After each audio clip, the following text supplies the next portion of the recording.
Assalamualaikum warahmatullahi wabarakatuh. Assalamualaikum warahmatullahi wabarakatuh. Bu ya, ada yang saya mau tanyakan. Jika kita sudah menikah, Apa? jika kita sudah menikah dan ibu dari laki-laki suami kita itu menyuruh sang suami kita untuk bercerai dengan kita, sang istri, apakah yang sebaiknya dilakukan oleh sang suami, apakah harus menuruti perkataan sang ibunya atau bagaimana Bu ya? Suami. Ya, terima kasih. Assalamualaikum warahmatullahi wabarakatuh.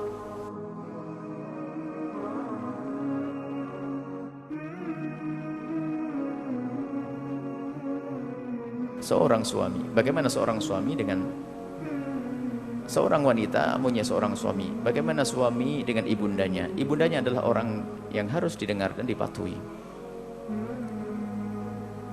Pertanyaannya, bagaimana sikap seorang suami kepada ibundanya? Kami jawab terlebih dahulu. Hei para istri, saya tidak akan ngomong tentang suami. Selalu jawaban ada yang lebih penting. Hei para istri, bantulah suamimu untuk benar-benar baik sama ibunya. Selesai, itu jawabannya. Hei para istri yang soleha, bantulah semampumu agar suamimu itu menjadi anak yang berbakti kepada ibunya. Mau apa lagi setelah itu? Jangan sampai engkau meracuni suamimu, mengajari suamimu kurang ajar sama ibundanya. Ini kaidah. Adapun seorang suami sudah dapat perintah dari Allah, istrimu kasih nafkah, cintai, ini perintah dari Allah. Cuma ada sebagian seorang istri ini ya nasib buruk. Suatu ketika ada seorang istri ngadep, marah-marah, "Oh ya, suami saya kayak punya istri dua." Kayak punya istri dua, kok kayak punya istri? Maksudnya gimana? Gimana sih Bu ya aturan dalam Islam itu? Masa suami saya itu setiap dapat gaji dibagi dua, separuh buat ibunya, separuh buat saya? Oh gitu ceritanya, kayak punya istri dua ini. Oh, berarti kalau begini saya baru nangkapnya nggak bener nih ibu. Kok gitu Bu ya? Ibu dicukupi? Ya cukup sih, tapi kenapa bagi rezeki kok gitu? Subhanallah ibu, suami adalah ahli surga. Masih ingat dengan ibundanya. Separuh gajinya juga tinggi. Cuman kadang kebusukan hati seorang perempuan. Hati-hati. Tapi ini ahli surga semuanya. Ada kebusukan sehingga kalau ibunya bantu, suaminya bantu ibunya tuh gelisah. Akan tapi istri yang soleh akan selalu berkata, "Abang, bagaimana ibu bantu ibu?" Begitu juga sebaliknya wahai para suami.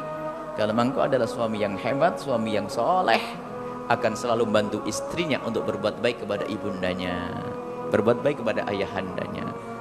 Maka kaidah untuk menciptakan keindahan dalam rumah tangga adalah bantulah pasanganmu untuk berbuat baik dengan orang tuanya. Selesai. Ini rumus yang indah, sederhana.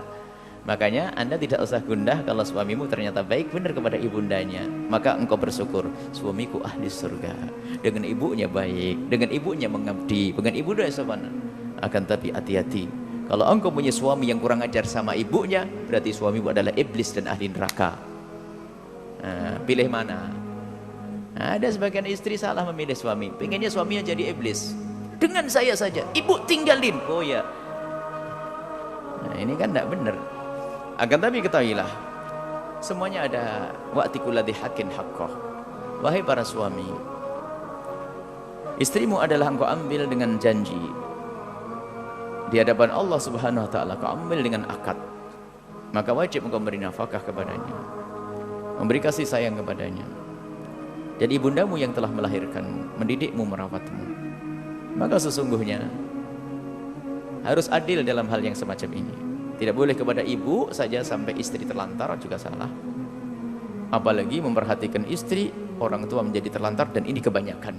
Sebab dalam kisah berbakti kepada orang tua, kisah durhaka kepada orang tua yang terjadi pada zaman Nabi adalah rata-rata seorang laki-laki itu banyak durhaka kepada orang tuanya adalah di saat mulai menikah. Kisah Alqamah, istrinya itu dia saat ingin bantu suaminya, "Bang, tapi anak kita mau kuliah, kontrakan rumah, mobil, segala macam, neraka." Nah ini istri yang nggak benar. Tapi kalau istri solehah seperti ini, oh, Masya Allah, luar biasa. Beruntunglah bapak punya istri-istri itu. Tapi nasib buruk tuh yang punya iblis di sana itu. Nah, istrinya yang grogoti sama di saatnya. Sampai ada suatu ketika seorang suami ngomong, kalau bantu ibunya pun harus sembunyi-sembunyi. Masya Allah. Bantu ibunya sembunyi-sembunyi. Ada seorang istri membantu ibunya juga sembunyi-sembunyi. Kenapa kok tidak dikirim bareng-bareng suami istri? Abah, Allah, ibu indah. Ke orang tidak senang keindahan. Jadi seperti itulah. Jadi seorang suami tetap wajib berbakti kepada ayah ibundanya. Ini wajib berbakti, menghormati, memuliakan dan seterusnya. Ayyun nasi ahaqqu bihusni sahabati.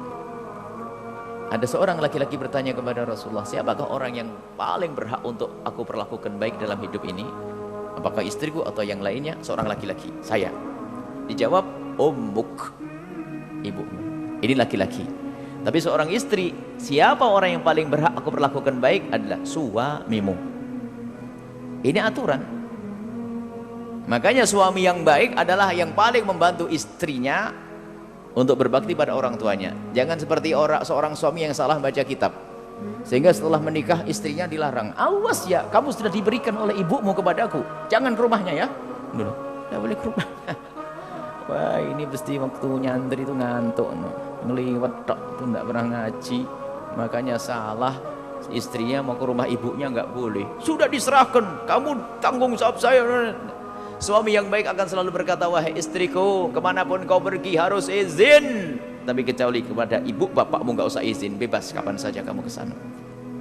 Nah, ini baru suami yang soleh. Baik, begitulah, mari kita bangun hubungan yang baik dengan orang tua. Maka kaidah sederhana, wahai para istri, bantu suamimu untuk selalu baik dengan orang tuanya. Bukan orang tuanya. Dan wahai para suami, bantu istrimu agar senantiasa baik dengan orang tuanya. Nah, selesai kaidah, pertanyaannya akan terjawab nanti.